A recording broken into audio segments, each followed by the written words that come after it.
हे फक्त एक सलाईन आहे। याच्यातून शेतकरी खूप मोठा उभा राहील असं नाही आणि रेग्युलर कर्ज भरणाऱ्यांना किमान 1 लाख रुपये त्या ठिकाणी अनुदान जाहीर करायला पाहिजे होतं, अशी आमची मागणी आहे। राज्य सरकारनं आज कर्जमाफीची घोषणा केली, परंतु या घोषणेनं आम्ही समाधानी नाहीये। मुळामध्ये विधानसभा होऊन 1.5 वर्ष झाले, 1.5 वर्षानंतर कर्जमाफीची घोषणा होते। ते शेतकरी आंदोलनाच्या रेट्यामुळे ही कर्जमाफीची घोषणा सरकारला करावी लागली आणि 2 लाखापर्यंतचीच कर्जमाफी आम्ही करू असा निर्णय मुख्यमंत्र्यांनी आज विधानसभेच्या सभागृहामध्ये जाहीर केला। आमचं म्हणणं आहे की किमान 5 लाखापर्यंतच्या शेतकऱ्यांचं कर्ज माफ व्हायला पाहिजे आणि कुठलेही जाचक अटी आणि निकष त्यात नको, सरसकट कर्जमुक्ती झाली पाहिजे अशी आम्हा सगळ्या शेतकऱ्यांची मागणी आहे आणि त्यामध्ये कुठल्याही अटी शर्तीविना ही कर्जमाफी झाली पाहिजे अशी आमची मागणी आहे।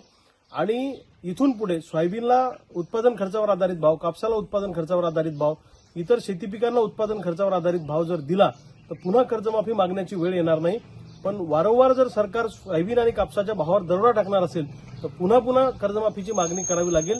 हे फक्त एक सलाईन आहे। याच्यातून शेतकरी खूप मोठा उभा राहील असं नाही आणि रेग्युलर कर्ज भरणाऱ्यांना किमान 1 लाख रुपये त्या ठिकाणी अनुदान जाहीर करायला पाहिजे होतं, अशी आमची मागणी आहे। आजच्या कर्जमाफीच्या निर्णयामध्ये आम्ही पूर्णपणे समाधानी नाहीये।